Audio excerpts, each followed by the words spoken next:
All right, deep divers, gloves up. Today, we're stepping into the ring with, well, you could say one of boxing's most misunderstood figures, Sonny Liston. You think so? Yeah. I always found him fascinating. Oh, absolutely. Absolutely. And you've given us a ton to dig into: biographies, fight breakdowns, even some pieces on his cultural impact. It's fascinating stuff. Yeah, he's one of those guys who invites a lot of speculation. You know what I mean? Yeah. Like everybody's seen that Esquire cover him as Santa Claus. Yeah, the irony. It makes you think twice. Yeah. Right. Yeah. But beyond that image, that monster image, there's a human story there. Exactly. And that's what we're here to uncover, to understand what made Sonny Liston who he was. Right. So let's go way back to the beginning. You mentioned his childhood. Well, it wasn't easy. Understatement. To really get Sonny, you have to picture the world he came from, right? Yep. So we're talking rural Arkansas, 1930s. Yeah. The Jim Crow South. Poverty was a given, especially for sharecropping families like his. Right. Tough life. But what gets me, what's really striking is we don't even know his exact birth date. Wow, I didn't realize that. Yeah, imagine that, not knowing when you were born. Speaks volumes about the circumstances. It Right? really does. And it didn't get much easier from there. Liston's father, incredibly abusive. Really? The scars he carried, physical and emotional, those stayed with him. There's this quote, I always remember it. Liston said, "The only thing my old man ever gave me was a beating." Man, that's rough to experience that kind of cruelty. It shapes you. No wonder he built up those walls. For sure. And even when he got out of that environment, early teens, went to live with his mother in St. Louis. Right. But escaping poverty, escaping your past, it's not that simple, is it? No, it lingers. He struggled with reading, couldn't find decent work, Yeah. and that led him down a difficult path.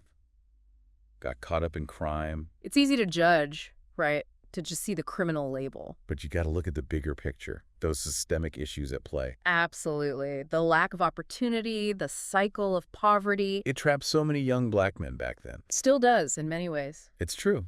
And that context, it's important, to understand how this young man, facing all these obstacles, Right.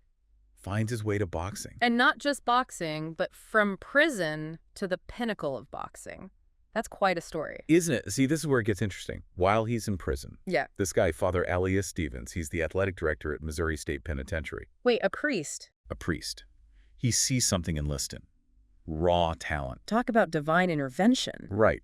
Father Stevens, he encourages him, channel that anger, that energy into boxing. And it clicked. Liston takes to it like he was born to fight. And that's where that natural athleticism, that power starts to show itself, right? Absolutely.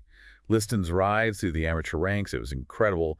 Wins the Chicago Golden Gloves, even beats future Olympic champ Ed Sanders. Wow. Out of nowhere, this force of nature. Sounds like a Hollywood movie almost. You said it. But it's never that simple, is it? Liston's story, it's triumph and tragedy all mixed up. That's Sonny Liston. And that shadow of his past, those organized crime ties, they never really went away, did they? No, they followed him. Yeah. It's key to his story, that duality. Okay, I see that. You've got this incredible talent, this intimidating presence in the ring. Right. But on the other side, there's this darkness, this connection to the criminal world. Which was always used against him. Always. Classic boxing narrative almost. Oh, yeah. The fighter's rise, the looming threat, the forces working against him. Exactly. And the times, right? You can't talk about Liston without talking about race in America. Oh, absolutely. Yeah. This is the 60s, remember. A black man seen as a threat linked to crime. The media had a field day. They sure did. They painted him as this monster, emphasized his size, his demeanor, that criminal past. He's like they were trying to make him fit some stereotype. Right. And they even used his physical features, those features he couldn't control, to make him seem like some kind of primitive brute. It's messed up. It's really sad. And it's something we still see today, with how certain athletes are portrayed. Oh, totally. Some things never change, unfortunately. But back to Liston. Despite all that, despite being demonized in the press, he keeps winning. Right. And this all leads to 62, right? His shot at the title? The heavyweight championship of the world. Floyd Patterson, wasn't it? Yep. Another fascinating character. Patterson, he was a good boxer, don't get me wrong.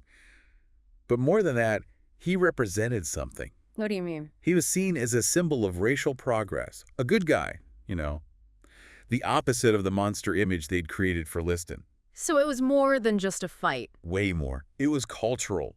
A clash of styles, of perceptions, the whole 9 yards. And then bam, Liston knocks him out in the first round. First round. Can you imagine? Brutal. You'd think that would silence the critics, prove he was the real deal. You'd think so, right? But it wasn't enough. There's actually a really sad story about that. After Liston wins the title, he has this speech prepared. Really? Yeah, for the crowds he expected back home in Philly. He thought, finally, acceptance, his city would welcome him as a hero. Oh, man. But when his plane lands, a few reporters, that's it. No fanfare, no parades, just silence. Russia. Must have been.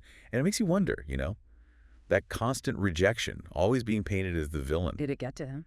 Maybe. Maybe Yeah. he started to believe it. Embrace that monster role because it was all he thought people would accept. It's heartbreaking to think about. It is. And it kind of leads us to the biggest chapter in Liston's story, the Ali fights. Ali. Man, those were huge. Not just for boxing, but for everything that was happening in America at the time. Exactly. It was this clash of generations of fighting styles, of personalities. Liston the Big Bear, the knockout artist. And Ali, this brash, quick-witted, fast-talking young gun, totally shook things up. Didn't back down at all. Called Liston the Ugly Bear, predicted a knockout, just chaos. It was great. Total chaos. And Liston didn't know what to do with him. But going into that first fight in '64, Liston was still the favorite. I mean, the guy was a beast in the ring. Nobody gave Ali a chance. But there were cracks starting to show. Liston was carrying a shoulder injury, and there were whispers he hadn't fully recovered. Right. And rumors of him partying, not taking the fight seriously. Of course, with Liston, truth and fiction get blurred, But something was definitely off. And then, round 4, bam. The blindness controversy. Ali can't see. Says something's burning his eyes.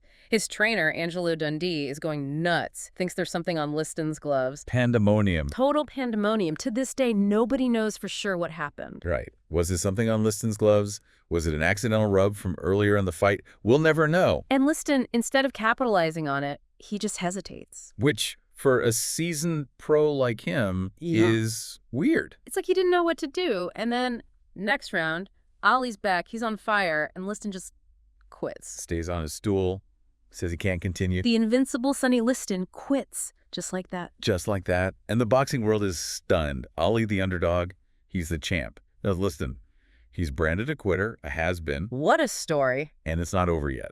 It's like you said earlier, truth and fiction, it all gets blurred with Sonny. Totally. And that second clay fight, just a year later, it doesn't get any clearer. We could spend all day talking about one punch, one moment, replayed a million times. The Phantom Punch, I mean, I've watched it, and I still don't know what to think. Did Liston take a dive? Was it a real knockout? It's the ultimate boxing debate, right? People see what they want to see. Exactly. Some folks, they see a fix, right? The mob's back in control after Liston, their supposed puppet, blows it the first time. Right. But others, even some big-time boxing experts, they say it was legit. A perfect shot. Clay just caught him cold. Even Ali looks confused. We're like, what just happened? Totally. And the ref, Jersey Joe Walcott, former champ himself, even he doesn't know what to do, doesn't even count properly. The whole thing ends in chaos, more questions than answers. Like always, with Liston. And that seems to be the theme of his career after Ali. Always that cloud of suspicion, those unanswered questions. Yeah, which is a shame because people forget. Liston kept fighting after those losses. We did. Oh, yeah. Went on a tear, knocking guys out left and right.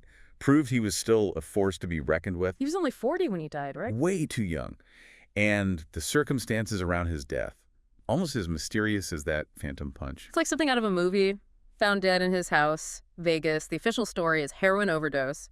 But anyone who knew Liston. They knew he hated needles. Exactly. Didn't add up. Not one bit. And that's where the conspiracies come from, No drugs at the scene, conflicting reports, whispers of the mob. It all adds to the legend, the mystery of Sonny Liston. So where does that leave us? What are we supposed to take away from all of this? Well, maybe it's a reminder that the stories we tell about ourselves, about others, they're never simple. Judging a life on wins and losses, good or bad, it doesn't do justice to the complexity of being human, Liston's story makes you confront some hard truths about race, about opportunity, about how the media can shape our whole perception of someone. He was both a product of his time and a victim of it. Exactly.